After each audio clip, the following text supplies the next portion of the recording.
سابق وزیر اعلیٰ بلوچستان جام کمال نے کہا ہے کہ دیہات، قصبوں اور متاثرہ علاقوں کا دورہ کیا۔ سب کی شکایت ہے کہ ناقص حکمرانی اور عدم دلچسپی درپیش مشکلات اور تباہی کی ایک بڑی وجہ ہے۔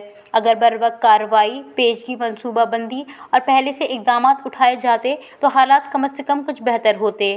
انہوں نے حکومت بلوچستان کی ترجمان کی ویڈیو شیئر کرتے ہوئے سماجی رابطے کی ویب سائٹ ٹوئٹر پر اپنے پیغام میں لکھا ہے کہ یہاں سوگ کا سماں ہے اور ہماری ترجمانی کا یہ حال ہے۔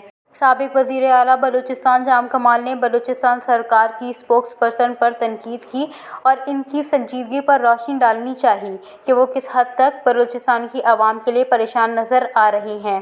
اس طنزیہ ٹویٹ پر صارفین نے بھی فرح عظیم شاہ کی حالیہ کی گئی پریس کانفرنس پر تنقید کی۔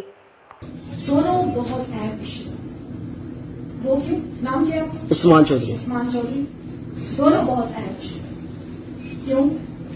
انہوں نے جیسے سوال پوچھ کیا کہ ماؤں کے جو بچے ہیں وہ مر رہے ہیں، وہ دھرنوں پر بیٹھے ہیں، کیا ہم ان کا درد نہیں پائیں گے؟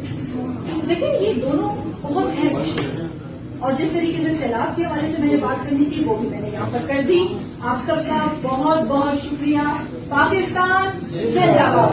انہوں نے کہا کہ تحصیل بیلا میں کئی دنوں سے بجلی نہیں ہے، مین ٹرانسمیٹر لائن گر گئی ہیں اور سست روی سے کام کیا جا رہا ہے، نہ رہائش، نہ خوراک، نہ رسائی، نہ بجلی۔ مجھے امید ہے کہ ہماری حکومتیں اس سیلاب اور اس سے پھیلاؤ کی شدت کو سمجھ رہی ہوں گی۔ وش نیوز، کوئٹہ۔